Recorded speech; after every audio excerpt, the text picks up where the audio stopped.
আসসালামু আলাইকুম। সংবাদে আপনাদের সবাইকে স্বাগত জানাচ্ছি। আমি ফিরোজ তোহা। শুরুতেই আরবে কেবলস সংবাদ শিরোনাম। বাংলাদেশের সর্বশেষ গুরুত্বপূর্ণ আপডেট সংবাদে আপনাকে স্বাগত। শুরুতেই সংবাদ শিরোনাম, পরে বিস্তারিত। শুরুতেই জানাবো, প্রমাণ পেয়েছে যুক্তরাষ্ট্রের গোয়েন্দা সংস্থা এফবিআই। আন্তর্জাতিক গণমাধ্যমে প্রতিবেদন প্রকাশ। যুক্তরাষ্ট্রে ৩৬০০ কোটি টাকা পাচার করেছে শেখ হাসিনা এবং তার ছেলে জয়। আমার দেশ পত্রিকার প্রতিবেদন। এ বিষয়ে গুরুত্বপূর্ণ সংবাদ জানাবো বন্ধুরা। সম্পূর্ণ সংবাদটি জানতে ভিডিওটি না টেনে দেখতেই থাকুন। এরপর জানাবো, সিসিটিভি ফুটেজ পুড়ে ছাই, কুকুরের মরাদেহ নিয়ে প্রশ্ন। অগ্নিকাণ্ডের ২ দিন পরও সচিবালয়ে আগুন লাগার কারণ এখনও জানা যায়নি। আগুনে ৭ নম্বর ভবনের ৬ তলা থেকে ৯ তলা পর্যন্ত সকল সিসিটিভি ও ফুটেজসহ ডিবিআর ডিজিটাল ভিডিও রেকর্ডার পুড়ে গেছে।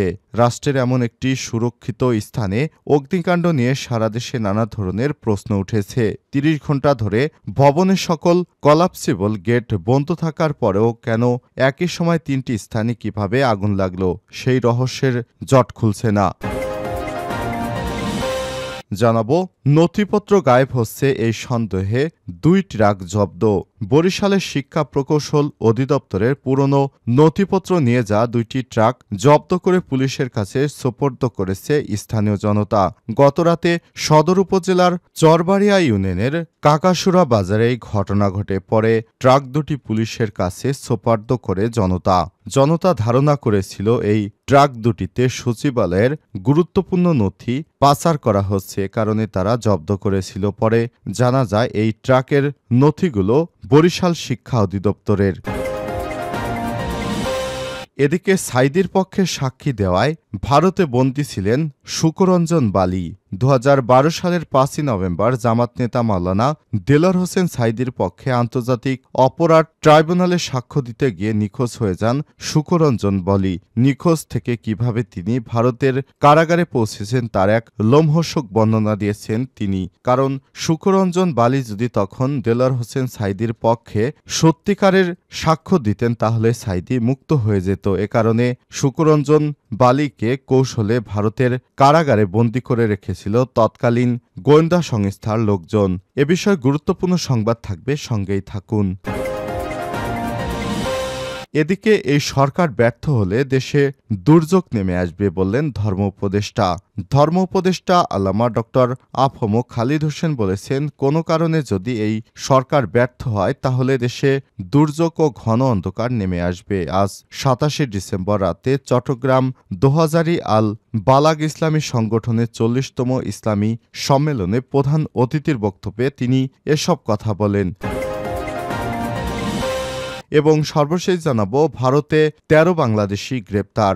নারী পুরুষ সহ ভারতে ১৩ জন বাংলাদেশিকে গ্রেপ্তার করা হয়েছে। অবৈধভাবে বসবাসের অভিযোগে তাদের গ্রেপ্তার করেছে প্রতিবেশী দেশটির অ্যান্টি টেররিস্ট স্কোয়াড এটিএস। শুক্রবার ২৭ ডিসেম্বর এক প্রতিবেদনে সব তথ্য জানায় ভারতীয় সংবাদ মাধ্যম ইন্ডিয়া টুডে। প্রিয় দর্শক, এতক্ষণ শুনছিলেন সংবাদ শিরোনাম, এবারে বিস্তারিত। তবে তার আগে বন্ধুরা অনুরোধ থাকবে, সংবাদটিতে একটি লাইক দিন। এই চ্যানেলে আপনি নতুন হয়ে থাকলে আমাদের সংবাদটি দেখতে দেখতে চ্যানেলটি সাবস্ক্রাইব করে রাখুন, যাতে করে বন্ধুরা আমাদের পরবর্তী লেটেস্ট আপডেট সংবাদগুলো সবার আগে আপনার কাছে পৌঁছে যায়। কমেন্ট করে আপনার মূল্যবান মতামত জানিয়ে দিন আপনি বিশ্বের কোন দেশ থেকে বা বাংলাদেশের কোন স্থান থেকে আমাদের এই সংবাদটি দেখছেন এবং শুনছেন। এবারে বিস্তারিত। যুক্তরাষ্ট্রে ৩৬০০ কোটি টাকা পাচার হাসিনা জয়ের প্রমাণ পেয়েছে এফবিআই। আন্তর্জাতিক গণমাধ্যমে প্রতিবেদন প্রকাশ। যুক্তরাষ্ট্রের গোয়েন্দা সংস্থা এফবিআই জানিয়েছে, ক্ষমতাচ্যুত প্রধানমন্ত্রী শেখ হাসিনা এবং তার ছেলে সজীব ওয়াজেদ জয়ের বিরুদ্ধে গুরুতর আর্থিক অনিয়ম ও অর্থ পাচারের প্রমাণ পেয়েছে তারা।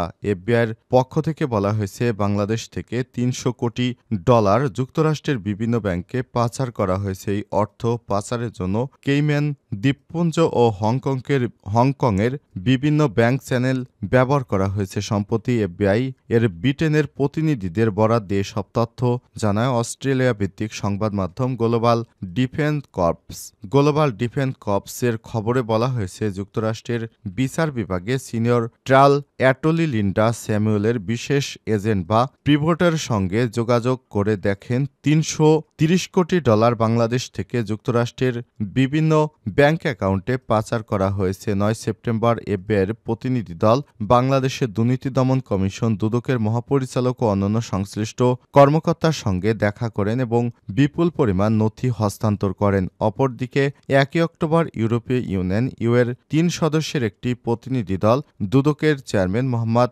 মঈনুদ্দিন আবদুল্লাহর সঙ্গে সাক্ষাৎ করেন এবং পাচার করা অর্থ পুনরুদ্ধারের প্রযুক্তিগত সহায়তার মাধ্যমে কমিশনের সক্ষমতা বাড়ানোর বিষয়ে কথা বলেছেন। এদিকে দুদক ইতিমধ্যেই ক্ষমতাচ্যুত প্রধানমন্ত্রী শেখ হাসিনা এবং তার ছেলে সজীব ওয়াজেদ জয়ের বিরুদ্ধে যুক্তরাষ্ট্রে $30 কোটি পাচার সংযোগের বিষয়ে তদন্ত শুরু করেছে। অর্থাৎ সব মিলিয়ে তারা $300 কোটি যুক্তরাষ্ট্রে পাচার করেছে।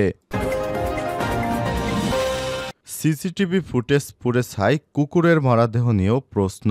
অগ্নিকাণ্ডের 2 দিন পরও সচিবালয়ে আগুন লাগার কারণ এখনও জানা যায়নি। আগুন 7 নম্বর ভবনের 6 তলা থেকে 9 তলা পর্যন্ত সকল সিসিটিভি ও ফুটেজ সহ ডিভিআর ডিজিটাল ভিডিও রেকর্ডার পুড়ে গেছে। রাষ্ট্রের এমন গুরুত্বপূর্ণ সংরক্ষিত স্থানে অগ্নিকাণ্ড নিয়ে সারা দেশে নানা ধরনের প্রশ্ন উঠেছে। 30 ঘণ্টা ধরে ভবনের সকল কলাপসিবল গেট বন্ধ থাকার পরেও একই সময় 3টি স্থানে কিভাবে আগুন লাগল সেই রহস্যের জট খুলছে না। গতকাল শুক্রবার ক্ষতিগ্রস্ত ভবন পরিদর্শন করেছে তদন্ত কমিটি। অন্যদিকে সিআইডির ক্রাইম সিন ঘটনাস্থল থেকে বিভিন্ন আলামত সংগ্রহ করেছে। এদিকে 7 নম্বর ভবনের 8 তলা থেকে আগুনে পুড়ে যাওয়া কুকুরের মরদেহ নিয়ে নানা প্রশ্নের উদ্বেগ হয়েছে। মৃত কুকুরটি ফরেনসিক বিভাগে নেওয়া হয়েছে। কুকুরটি 8 তলায় কিভাবে উঠল তা নিয়ে চলছে আলোচনা। কুকুরটির শরীরে বিষাক্ত কিছু আছে কিনা তাও জানার চেষ্টা করেন ফরেনসিক বিভাগ। সন্দেহর তৃতীয় পক্ষ কেউ বলছেন, বিগত সরকারের মেগা প্রকল্পের কাজের ফাইল তলব করার বর্তমান সরকারের মধ্যে ঘাপটি মেরে বসে থাকা চক্রটির থলের বিড়াল বেরিয়ে যেতে পারে বলে পরিকল্পিতভাবে এ ধরনের কাজ ঘটানো হয়েছে। কারণ সম্প্রতি সড়ক পরিবহন ও সেতু মন্ত্রণালয়, তথ্য যোগাযোগ প্রযুক্তি মন্ত্রণালয়, স্থানীয় সরকার, পল্লী উন্নয়ন ও সমবায় মন্ত্রণালয়ের মেগা প্রকল্পের ফাইল তলব করা হয়েছে। বুধবার গভীর রাতে রহস্যজনক এই আগুনের সূত্রপাত হতে দেখা যায় এই 3টি মন্ত্রণালয়ের অফিস থেকেই। সচিবালয়ের আইনশৃঙ্খলা বাহিনীর পাশাপাশি সরকারের সকল গোয়েন্দা সংস্থা সার্বক্ষণিক কাজ করে। রাষ্ট্রের এমন শক্তিশালী গোয়েন্দা সংস্থা চোখ ফাঁকি দিয়ে তৃতীয় পক্ষ যদি কাজ করে থাকে তাহলে সেটি হবে দুঃসাধ্য। ঘটনাস্থলে তদন্ত কমিটি। সাপ্তাহিক ছুটির দিনে শুক্রবার সচিবালয় ঘিরে সেনাবাহিনী, পুলিশ ও আর্মড পুলিশ ব্যাটালিয়ন এপিবিএনের কড়া পাহারা দেখা যায়। সকালে মন্ত্রিপরিষদ বিভাগের 8টি সদস্যের তদন্ত কমিটির সদস্যরা সচিবালয়ে ঢোকেন। পরে তারা সচিবালয়ে বৈঠক করেন। স্বরাষ্ট্র মন্ত্রণালয়ের সিনিয়র সচিব ওসমান গনি, পুলিশের মহাপরিদর্শক আইজিপি বাহারুল আলম, গৃহায়ন এবং গণপূর্ত মন্ত্রণালয়ের সচিব মোহাম্মদ হামিদুর রহমান, ফায়ার সার্ভিস ও সিভিল ডিফেন্স অধিদপ্তরের মহাপরিচালক DG brigadier general Mohammad Jahed Kamal, Bangladesh প্রকৌশল বিশ্ববিদ্যালয় বুয়েট পুরকৌশল বিভাগের অধ্যাপক তানবীর মঞ্জুর সহ তদন্ত কমিটির অন্য সদস্য অংশ নেন। তারা সবাই আগুনে ক্ষতিগ্রস্ত সচিবালয়ের 7 নম্বর ভবন পরিদর্শন করেন। সচিবালয় নিয়ে ঢিলেঢালা নিরাপত্তা ব্যবস্থার কারণে যে কেউ চাইলে ভেতরে প্রবেশ করতে পারছে। কেন সংগঠন বা অন্য কোনো পক্ষ দাবি দাওয়া নিয়ে সচিবালয়ের ভেতরে প্রবেশ করে ফেলছে। অনেকেই মিছিল নিয়ে অনেকটা জোর করে সচিবালয়ের ভেতরেও চলে যাচ্ছে। এই নিয়ে প্রশাসন ও আইন শৃঙ্খলা বাহিনীর লোকজন ত্যক্ত বিরক্ত। গুরুত্বপূর্ণ এই স্থাপনায় যে পরিমাণ নিরাপত্তা থাকা দরকার তা নেই বলে অপরাধ বিশ্লেষকরা মনে করছেন। অন্তর্বর্তীকালীন সরকার গঠনের পর কয়েকবার বিভিন্ন দাবি দাওয়া নিয়ে কোনো সংস্থা অনুমতি ছাড়াই সচিবালয়ে ঢুকে পড়ে। এভাবে চলার কারণে এসব ঘটনা ঘটারও সম্ভাবনা রয়েছে। নথিপত্র গায়েব হচ্ছে সন্দেহে 2 ট্রাক জব্দ। বরিশাল শিক্ষা প্রকৌশল অধিদপ্তরের পুরনো নথিপত্র নিয়ে যাওয়া 2টি ট্রাক জব্দ করে পুলিশের কাছে সোপর্দ করেছে স্থানীয় জনতা। শুক্রবার 27 ডিসেম্বর রাতে সদর উপজেলার চরবাড়িয়া ইউনিয়নের কাগাসুরা বাজারে এই ঘটনা ঘটে। পরে ট্রাক দুটি পুলিশের কাছে সোপর্দ করে জনতা। ট্রাক দুটি শিক্ষা প্রকৌশল অধিদপ্তরের কাছে ফিরিয়ে দেওয়া হয়েছে বলে নিশ্চিত করেছে বরিশাল শিক্ষা প্রকৌশল অধিদপ্তরের প্রকৌশলী শহীদুল ইসলাম ও কাউনিয়া থানার ভারপ্রাপ্ত কর্মকর্তা ওসি নূর আলম। এ ব্যাপারে প্রত্যক্ষদর্শী চরবাড়িয়া ইউনিয়নের বাসিন্দা জিয়াউল ইসলাম সাবু বলেন, সম্প্রতি সচিবালয়ে আগুন দিয়ে নথিপত্র পুড়ে ফেলার সন্দেহের মধ্যে বরিশাল সদর উপজেলার চরবাড়িয়া ইউনিয়নের কাগাসুরা বাজারে পুরনো নথিপত্র বহনকারী দুটি ট্রাকে পুলিশকে খবর দেয় জনতা। এই কাগজপত্র বহনকারী দুটি ট্রাক আটকে দেয় জনতা। পুলিশ এসে সংশ্লিষ্ট দপ্তরের প্রধানকে বিষয়টি জানায়। এরপর ঘটনাস্থলে উপস্থিত হয়ে প্রকৌশলী সবাইকে জানান এগুলো বরিশাল শিক্ষা প্রকৌশল অধিদপ্তরের পুরনো কাগজপত্র এবং আসবাবপত্র পুড়ে ফেলার জন্য পাঠানো হয়েছে। বিষয়টি বিশ্বাসযোগ্য মনে হওয়ার পর ট্রাক দুটি ছেড়ে দেয় স্থানীয় জনতা।